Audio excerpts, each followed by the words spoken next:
Hi, this is Dawn at Dawn's Astrological Vision.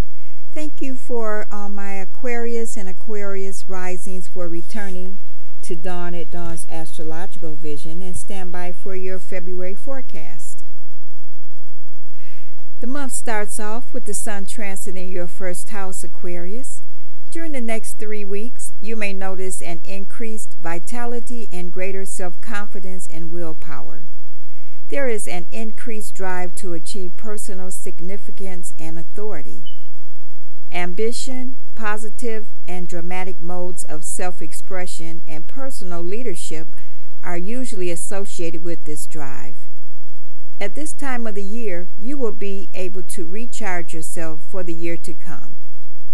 Because the Sun is the source of all energy in the horoscope, and because the first house is the projection of your personality, this transit indicates a time when you can project yourself with more forcefulness than usual.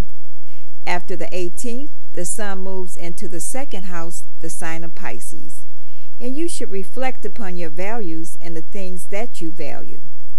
There could be an increased determination to acquire wealth and achieve material status. You may feel either a need to consolidate resources or a need to own more luxurious items. Mercury is still in your sign, Aquarius, and retrograding in your first house until the 10th. Try to avoid signing contracts until after the 10th if possible.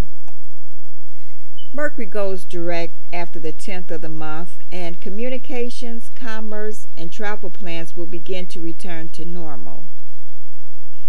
Curiosity, intellectual self-confidence, and self-expression and communication of ideas are characterized by this transit. Your personal responses are speeded up, and you seem more intelligent and alert.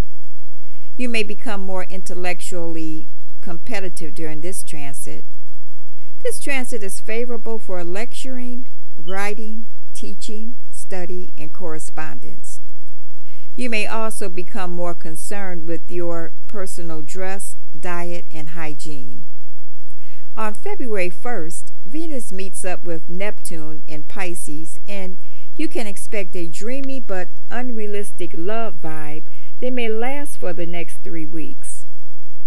This loving but extremely idealistic combination makes it harder to tell which side the good guys are on. So if you're wavering about a decision that concerns someone or something you love and value, it's best to leave your rose-colored glasses at home and keep your eyes wide open. During this time, you may find yourself emptying your pocket for a good cause or falling in love with a fantasy.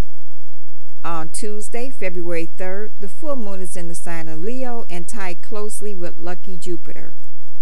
This is your 7th house, Aquarius. The 7th house rules all of your relationships. When a full moon occurs in the 7th house of relationships, you may evaluate your relationships and your partner to see if it's still working right. It's a good time to walk away if you choose to, or to bring your relationship to a deeper level. If you're dealing with people that you view as equal to you, then you may want to stand back a little and let them have the spotlight. Especially in a business situation, if you've been working with a partner and things are culminating right now, you want to enjoy the rewards. Venus and Mars is transiting the second house until around the 20th. Business transactions related to art, music, entertainment, and care. You could profit through painting, art, music, and other artistic expressions. You could be motivated to acquire possessions of beauty, quality, and refinement as a means of achieving emotional satisfaction and status.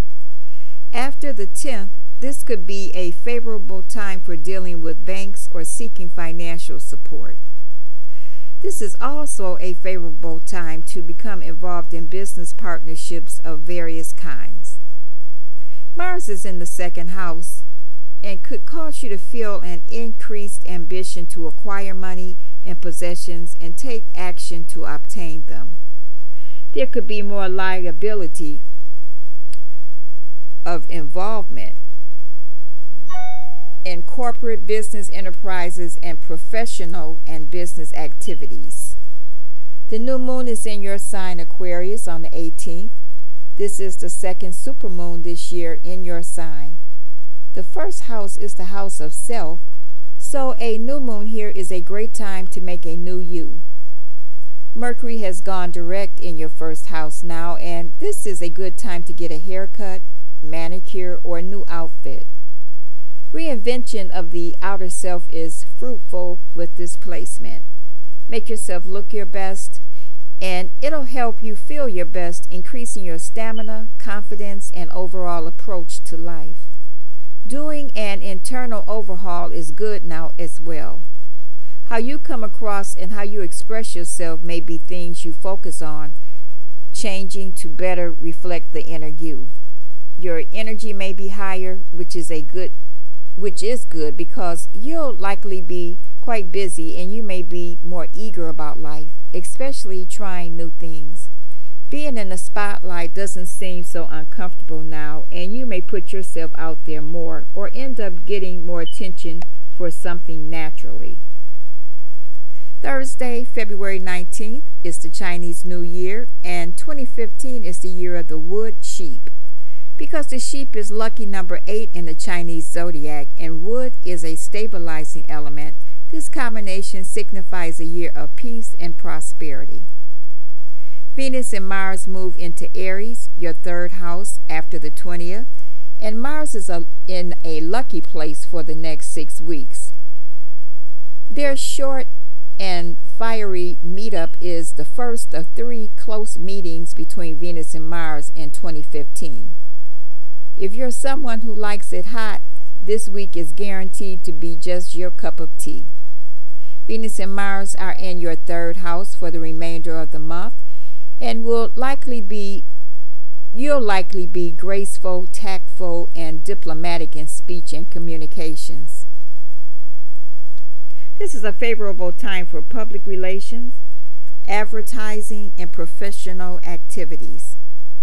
This is a good time for short trips connected with social activity, pleasure, romance, or business endeavors.